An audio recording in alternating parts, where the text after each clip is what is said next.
Those in poverty ought to attend parties dressed for labor. Come in your construction attire instead of bothering with a suit. I was struck dumb by such haughty remarks. I was treated with contempt just because I work in construction. I shouldn't have even bothered to talk to you, so forget it. I did not want to spoil our reunion's vibe. My best friend abruptly stopped the conversation because he could no longer ignore what was being stated. Edward is my name. I have no siblings and am an only child. I never liked being in the spotlight, even as a child. Instead, I've always wished to help other people. Michael, my father, is the owner of a small construction company. Despite his meager means, he gave my mother and me enough to never be without, which enabled me to go to college.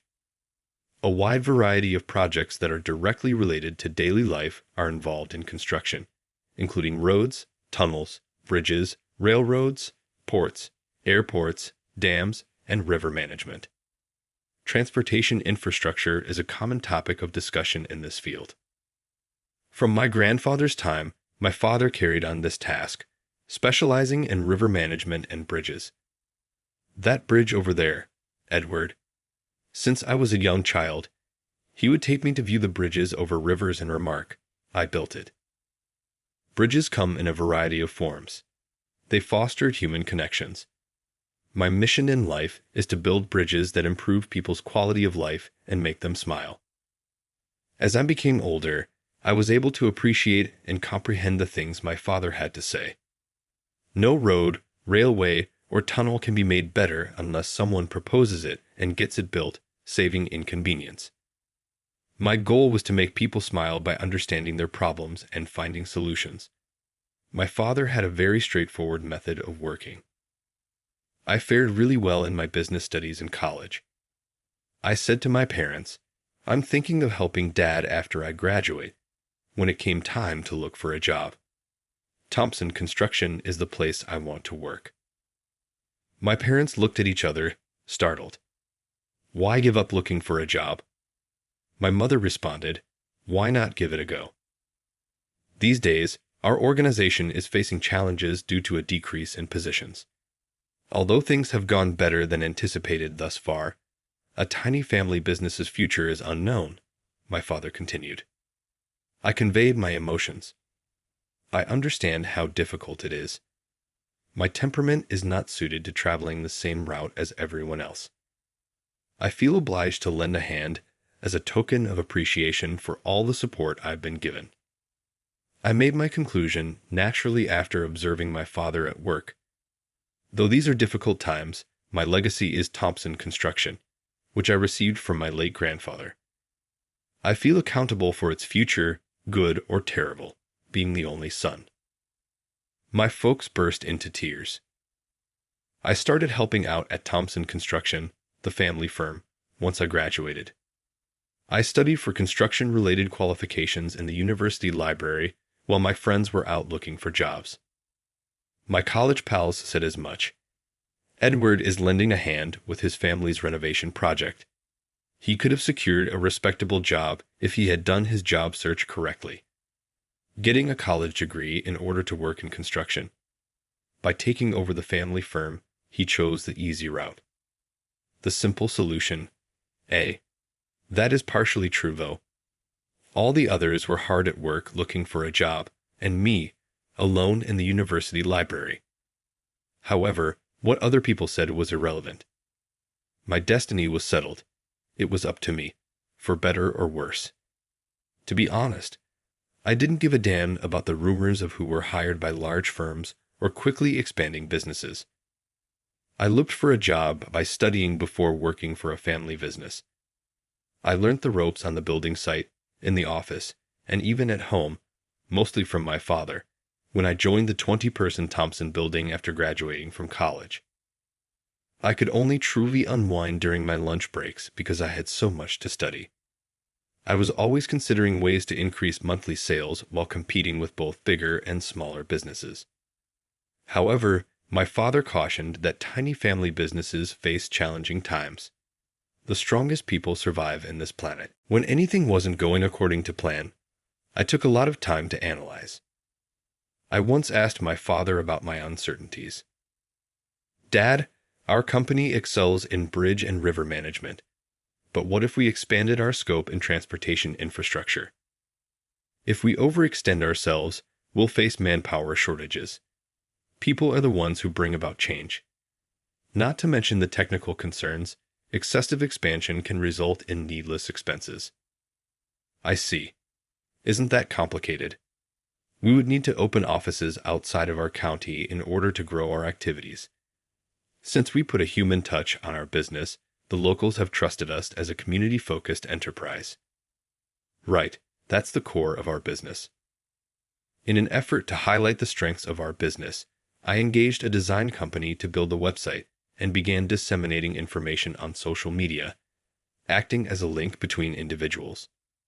I would go home after a workday and study for credentials relevant to the building industry. Obtaining these credentials would increase my capacity to create connections amongst individuals. I will then turn into the bridge. I worked harder than ever because I thought this was possible. Since I began working with my father, time has flown by. In the span of 6 years, a lot happened. I got a letter at home one day. It came from David, my closest friend in high school. I was curious as to its topic. On May 3, there will be an alumni reunion from Cedar Grove High School. Please come along with us. Now, 10 years have passed since our high school graduation. How is everyone on the basketball team doing, I wonder? I played basketball for the middle and high school teams. As vice captain and a regular player, I put in a lot of work.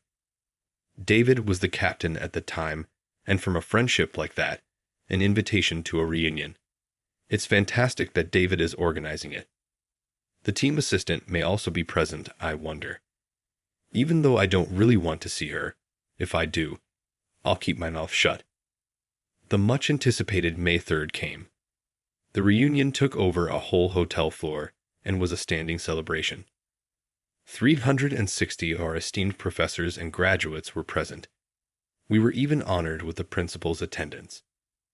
When I saw everyone looking amazing in gowns, suits, and makeup, I was struck by how dramatically a person might change. Everyone appeared so grown up. For this day, I ought to have purchased a new suit. I hardly never wear a business suit. I usually wear work attire. I made an effort to choose my nicest suit, but it was obvious that I was the only one who appeared out of date and outmoded. Hi, Edward. How are you doing? David.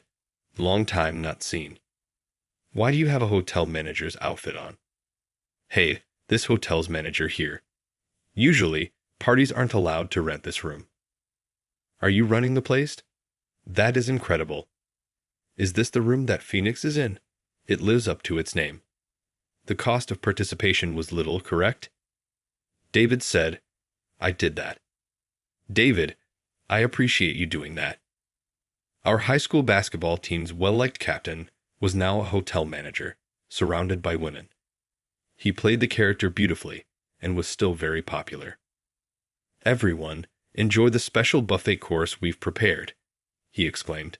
The women were chatting along excitedly. David had a natural ability to win people over and understood women, something I was never able to do. I felt jealous. Hey, Edward, the female team assistant is here. Are you serious? I wasn't very eager to see her. What an unpleasant revelation. Oh, our team helper is over there. Emily, hello. Here's Edward. Keep him occupied. David, hold on a moment. I was not looking forward to seeing Emily, the team assistant for our high school basketball team, yet there I was. I was dating Emily since my sophomore year of high school. We even shared an apartment and went to the same university. Before we both graduated from college, our relationship lasted for 6 years. Emily's mother held the position of CEO of a reputable domestic clothing firm. She was practically a business heiress, the sole child of this wealthy CEO. Edward, you're really dressed up today, standing out all by yourself, but in a bad way. She'd started her snark with a dig at my outfit. As expected from the daughter of an apparel CEO, She was constantly scrutinized more closely than others. You're helping out with your dad's business now, right? Yes, it is correct. Emily, how are you doing? You should be more worried about yourself. Emily wasn't always such a prude in high school. She used to be thoughtful and caring. When we started looking for jobs during our junior year of college, our friendship swiftly soured, even though I was attracted to her demeanor and asked her out. I informed her I was going to assist with the family's construction company, and that's when the chills started. Edward, are you okay with this? I made my choice, so yes. You will be providing assistance to a small, family-owned company that may not even make it through. Are you aware that your career will be in construction? What's the issue with that? Emily, you're going to assist as well with the family business. The scale is the only thing that differs. I'm considering what lies ahead. Emily would always look down on me after that. I stopped things close to the conclusion of our senior year since it was getting difficult to keep up the connection given our future plans. It had been more than 6 years since then, and here we were, reunited at the reunion after a long absence. Even by your clothes, it's clear you've had it tough. Are you serious? I felt that I did a decent job managing what I had at home. Edward, you're always so plain. Your everyday life, your clothes, your job. Maybe that's the case. I suppose I'm a plain gal. Emily, on the other hand, was quite showy, as befits a daughter of a CEO. Of all the women present today, she was the most exquisitely attired. Her remarks regarding my attire were met with little response, as I often wear work attire. Are you indifferent to parties like this? She questioned. I'll try to be more mindful next time. Because of such a job, even your heart is becoming impoverished. I don't think my heart is impoverished, though. Emily, seeing my current predicament, continued in an even more caustic tone. Those in poverty ought to attend parties dressed for labor. Come in your work clothes instead than bothering with a suit. What a mindset. What action did I take to earn this? Being made fun of just for working in the construction industry. Even my company's uniform, which I proudly wear, is made fun of. My work attire resembles a uniform to me, complete with a number on the back. Ignore it. I shouldn't have wasted my time chatting to you at all. Compared to when we broke up in college, Emily had turned into an even more terrible person. I was very disappointed, almost to the point of tears, that she hadn't grown into a more mature woman. Emily, do you even know what Edward is doing now? David, unable to ignore her remarks, interrupted abruptly. David, you don't have to say anything. No, I have to say this as a friend. You're standing up for this poor guy, David. You're going to label him poor. Yes, his attire may be a little archaic, but Emily, he's been considering having Edward take over his father's company. In order to raise awareness of their area of expertise, he is redesigning internal procedures, starting with their own website and social media accounts. In addition, he has obtained several challenging certifications and is currently a consultant for various building firms. In the industry, he is in great demand. Are you serious? Is that accurate? Emily's surprised eyes grew wide. When I started working for Thompson Construction, our areas of expertise were river management and bridges. However, as of late, we have broadened our purview to encompass highways, ports, and railroads. I obtained every credential possible in the field of civil engineering. My goal was to create connections amongst people in different ways, which even resulted in consulting business. That has occupied the last 6 years of my life. However, I felt that the remark that my attire was uncool was a little harsh. I oversee the on-site workers at the hotel where I manage them. These are not the times to cooperate with outsiders and establish a relationship based on trust. That is no simple task. Could you do that, Emily? Me? I take it you couldn't. As the basketball team's vice captain, Edward helped me out and was constantly looking to improve the squad. As our team assistant, you ought to comprehend. Emily acknowledged with a nod. At this point, Edward is filling in for his father as vice captain. The harder a job is, the more routine it is, David stated. Emily expressed remorse for making fun of other people. David made a reference to our days as a basketball team, and Emily, who had seen it all, found his statements persuasive. I apologized to Edward. Emily said, "I didn't know anything," sobbing. "It's okay if you've realized that now. How could I say such harsh things about being plain and poor?" Let's end it there. I had to go give our professors our gratitude. David hurriedly departed from the area. Organizing, monitoring everything, and preserving the mood are difficult tasks. I was not able to accomplish that. I went outside the arena to speak with Emily.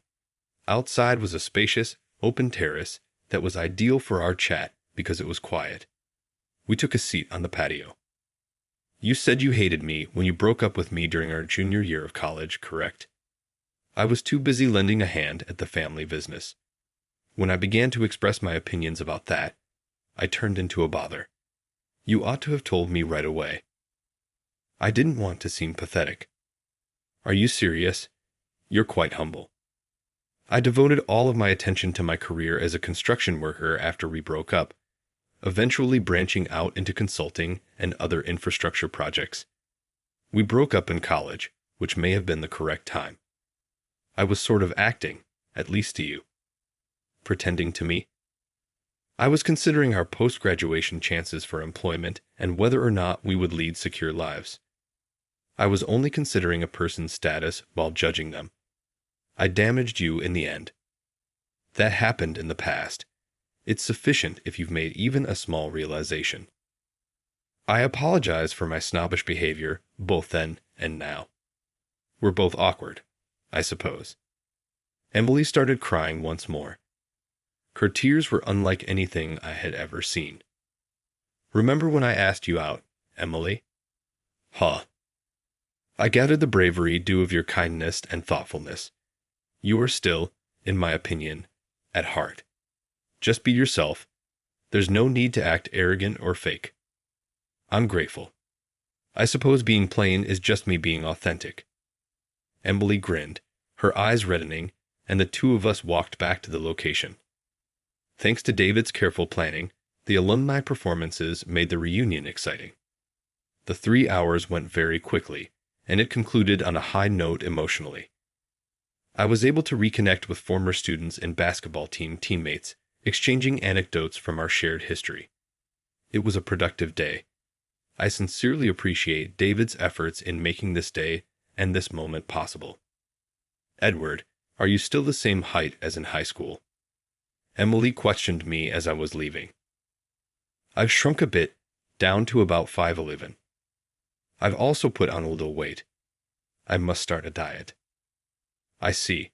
I understand. Be careful. I'll see you around. I'm grateful for today." Though I was at a loss for words, I tried my best to let Emily know how I felt. Daughter of a CEO, she will undoubtedly marry a decent man and lead a happy life. Our high school and college years together are now fond memories. Get-togethers are peculiar. Getting to know former students is really motivating.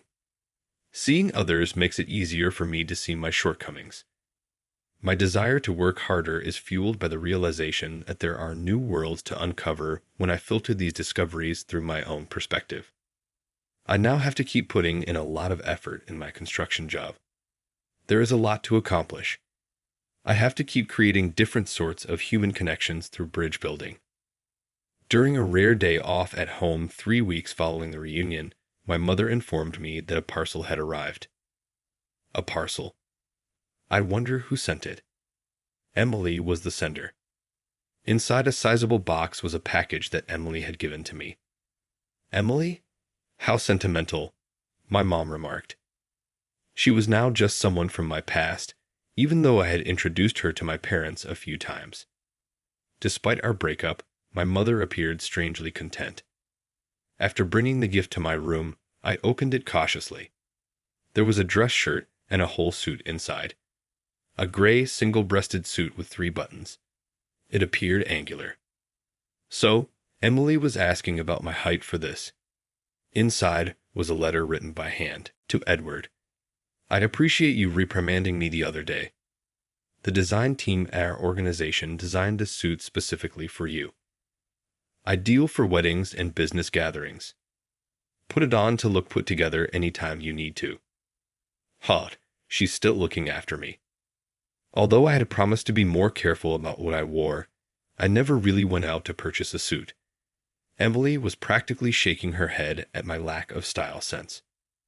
P.S. Is it possible to repair a broken bridge? The message continued. A bridge that is broken. Was she talking about my function as a facilitator of connections? My area of expertise is bridge repair. I dialed Emily's number right away. We returned to the same location 2 years later, this time with David's assistance as the hotel manager. We are approaching our 30th birthday. David said, I also need to find someone special. David, you've always been well-liked. You'll be all right. Never thought I'd be outdone by the plain Edward. Sorry for being plain. Our wedding reception was held in the same location as our reunion. It marked a fresh start for both Emily and me. When I first asked Emily out in high school, I fell in love with the same innocent, sweet girl that I knew today. Emily became my vice captain and helper as I succeeded my father as Thompson Construction's CEO, providing me with unwavering support in all aspects.